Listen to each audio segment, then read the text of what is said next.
I want to go back to what you said about the Celtics. They're missing all those threes. And should Joe Mazzulla say, all right, timeout, let's take it to the hole, reset a little bit. I wonder if analytics overrules him, because I would think the analytics would say, let's keep shooting because we're due to make based off our history. They lead the league this season in three-point attempts, 48 per game, by far. They led the league in three-point makes.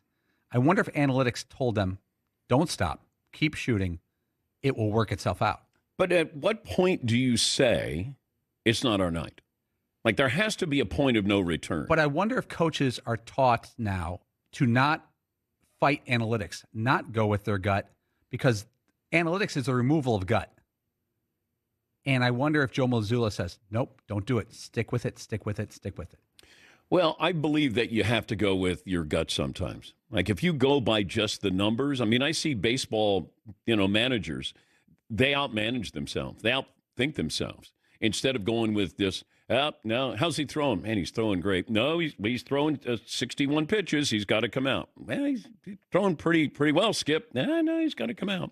I just want to break up the rhythm. I got to get points. And if it's a free throw, 2 free throws, maybe it's just a mid-range jumper. I just have to get something to break this skid that we're on. That would be my approach.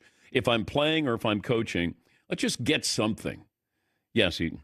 But don't you kind of see that, like, all right, yeah, he's pitching and he's at 60 pitches, and you have this data in front of you that says as soon as he hits 61 pitches, he usually falls off a cliff. I would. God, don't you look at that and be like, all right, pull him out? I watch Aaron Boone mismanage games all the time because it feels like he is just married to analytics. I now pronounce you manager and wife. And I have a problem with that. But look, I'm old school. I do accept analytics. I think that we're beholden to analytics, and we're like, we hold on for, because you can go to a press conference and you can say, well, the numbers were on our side there. The numbers showed that I should pull this pitcher or we should keep shooting threes. I understand that. It's a great excuse. I think there has to be a feel that you have with your team sometimes. Ben, maybe that's just the old school in me. But I understand what you're saying. Yes. It says after 61 pitches, then all of a sudden the batting average goes up to 387. 7 times out of 10, it works out this way.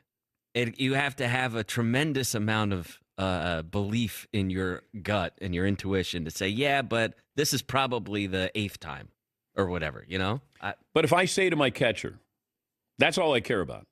How's he throwing? Now, he might say, you know what? Time to take him out. Or, you know what? They're not even coming close. Now I can say to my pitcher, I'm going to leave you in for one. I'm going to let you get out of this jam. I'm going to leave you in for one more batter. That's just feel and trusting your players. That's the only thing that I would argue or push back on that. Joe Mazzulla knows we do this really well, okay? At what point are we not doing this well? We've had open looks, too. That's the crazy part. They're not going to shoot this poorly the rest of the series. But then I expect the Knicks to be a little better as well. Yeah, Paulie. It seems like the NFL is still gut over analytics. We talk about 4th and 1s and stuff, and you hear coaches from the Bills, well, 4th and 1, you should do this, and they don't. It feels like NFL coaches do a little more gut than analytics in tight situations. I don't know. I think the younger coaching staffs are going with analytics. That, hey, this is what you're supposed to do in this situation. And then you're like, really? Harbaugh talks about this, or LaFleur. These younger coaches are like, yeah, we can go for this. Yes, Marvin. Yeah, going back to last night's game, if I'm a Celtics fan, I'm pulling my hair out because Jason Tatum had a one-on-one a couple times with Brunson or OG, and he could have gone straight to the rim, and he backed up maybe another 5 feet to take a step-back three-pointer. I would have been pulling my hair out. Now, normally he makes it, but like you said, last night was not their night. I don't want to make it easier for you to guard me. If you know I'm not going to the hoop and I'm going to be on the perimeter, now he has a height advantage, but still, I know you're going to stay on the perimeter.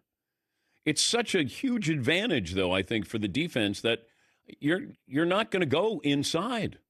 And that was what was surprising. I just need to break up the rhythm here. Yeah, Paulie. I wonder what an analytics coach would have said. Jaylen Brown missed his first 9 threes, 0 for 9. Then he hit 1. When he was 0 for 9, would analytics tell you to tell him to stop shooting threes and take it to the hole? No, yes, I would say go in there and get fouled. Now that's gut.